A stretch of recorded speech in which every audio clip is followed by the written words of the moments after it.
we come to you from the top of Chimney Rock, a ghost ranch in New Mexico. Yeah, on the edge of a cliff here. Here we are. We're not going to back up. I'm Brandy, and this is Richard, and we are Emerged by Design, and we hike with jewelry on. But we wanted to talk about the first quarter moon and take a look at the chart and talk about a few of the aspects. Yeah. And a week ago, we had the new moon in Scorpio. It was in gate 44 in the body graph. And Scorpio New Moon. The beginning of a cycle in Scorpio. It's that liminal space this time of year, somewhere between here and the underworld. You know, we have the Halloween holiday, Day of the Dead. I mean, there's a long ancient tradition of being able to connect with the other side of reality. Right. The days are shorter, the nights are longer. It's an opportunity really to get into the deep of the deep. And it was especially poignant on this Scorpio new moon because we have Pluto at the end of Capricorn about to go into Aquarius and not come back to Capricorn for about 248 years. Well, it'll be a little less from when he enters Capricorn, but around 240 years. So it is the end of an era in that sense. And with Pluto being in the final degree at the time of the new moon, and still at the first quarter moon, Pluto was opposite Mars in Cancer. And the new moon was on Friday the 1st, and that opposition of Mars-Pluto was exact on Sunday morning. And so it is separating a week later here at the time of this first quarter moon, but still in effect in terms of the opposition. And tell us about the first quarter moon. So the new moon is when we're getting our marching orders for the month. Yeah, I always think of it like the title of the chapter of the lunar cycle. Right. So we're talking about Scorpio, the fixed water deep within the deep, being able to see what's in the shadows, right? And so because of that Pluto power, not only opposite Pluto rules the sign of Scorpio, also being opposite Mars, bringing the intensity to that aspect. And the fact that Pluto's leaving Capricorn is really putting a heavy emphasis on Pluto himself. Right.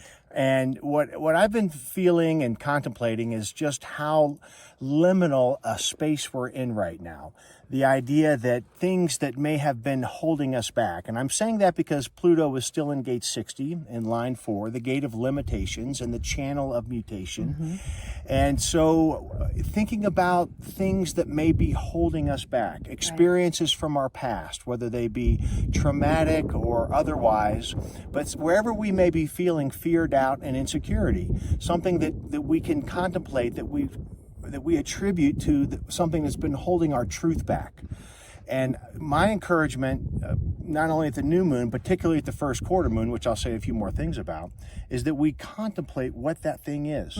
Now is the time to address it, to name it. And with gate 13 now, in the new moon being in gate 13, it is about divinely listening to it. Yeah, the first quarter moon.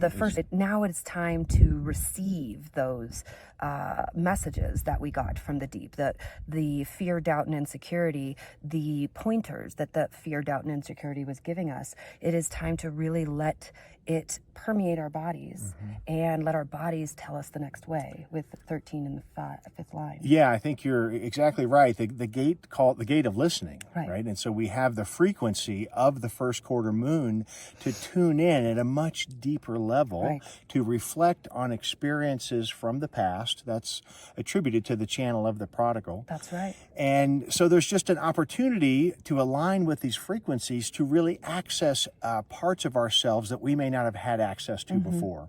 And that's why this is such a poignant and supported time to do some deep work.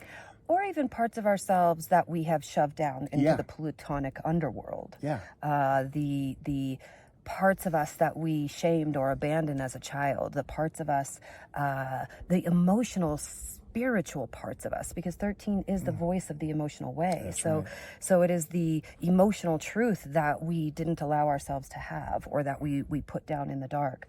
And it's coming, whether we like it or not. And we've had experience with a lot of our clients and people we work with having this experience right now of just feeling the dark in the dark, the depths of themselves, and not exactly sure if something is wrong or what to do about it. And I think we're here to say that it's just about listening, and it's just about being with it and allowing it to inform you instead of you doing something to change it. Yeah, well said. And I think that that's why this idea of listening, tuning in, it'll show itself. If you're having any, maybe a physical problem that has been a reoccurring thing for some time, or in a relationship, if there's a reoccurring pattern that's triggering or stimulating in a negative way, that these are signposts right now that they're saying, hey, let's take a look at it, not avoid it, shame ourselves, try to run away from it.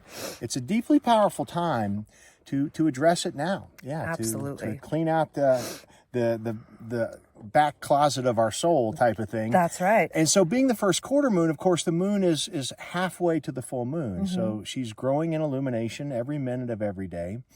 And the first quarter moon, the moon is square to the sun, so it's a frictional dynamic energy every month at this time of the month. And so there's great power to move things forward. Now, of course, following our personal authority, we always want to always follow our personal authority from our human design body graph. But in doing so, this is an excellent time to let these things go, to accept what is, but we can reframe the story wherever this either fear, doubt, insecurity, this physical ailment that may be showing itself, this dark within the dark that we all have some piece of in our life. This is a time to face it, to stand with it, to name it, accept it, appreciate the experience, no matter how bad it may have seemed at the time. It's time to reframe it so that we can alchemize it into a future strength and gift of our experience that we can share with others. And this is the hero's journey. And so we are all on a hero's journey, and we can deny it as long as we want, but it will keep following us. So part of this hero's journey, again, is to be with not just your light, not just the things that feel great, not just the things that feel like the sun in your body, but also the things that feel like the moon, the things that feel like the depth of the water of who you are. These get to rise to the surface now too, because all of you is needed now, not just half. And some other supporting aspects in both the astrology chart and the human design body graph, we have the channel of inspiration right now. The sun is in gate 1, the most self-creative archetype in the body graph. Uranus is in gate 8, the gate of individual contribution. They both make up the channel of inspiration. So this is a time that your creativity, if we put our attention to it, where you put your energy, it grows, right? And this is a time to find what gives you that sense of creativity, whatever it is. And if it's even something that's not comfortable, that comes easily, to put some effort into it, because it will show itself right now. And we have gate 9 in Mercury, which is lending its support to be able to sit and be with all of this that's happening within you. Yeah, and Venus is in gate 11. Right. And Mars is in gate 56. So we have not only the visionary, Sagittarian, what could be possible with Venus, and Venus is always what we want. So to contemplate your creative idea of what life could be like, where you could show your inspiration. I like to call 11 ideals. I know it's ideas, but I like that it is the highest spiritual ideal of a concept of what could be emotionally. What is the truth of our emotional story? The ideal truth, not the reality truth, because sometimes we speak in reality of what is right now. And when we speak about what could be and the ideal, that's when we draw ourselves to it. And so I think it's really supportive now with that channel active. Absolutely. To reframe, retell this story, to listen to our stories right now. And when we hear something that's not resonating with what our new truth is, restore it. Restore it. We've got the energy with these frequencies to do that right now.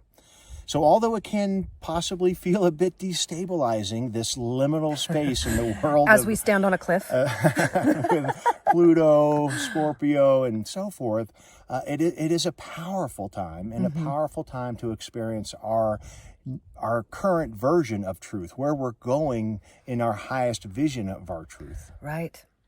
And we could talk about Chiron, where Chiron is now with Jupiter. Chiron is currently in gate 51, line 6. Right. And forming a sextile with Jupiter in gate 45. And so having Jupiter, the planet of expansion, and a supportive, free-flowing sextile with the wounded healer, again, a very supportive time to do this work. Absolutely. 45 is the voice of my kingdom, my queendom. It is the voice of what is good for me and everybody within my queendom.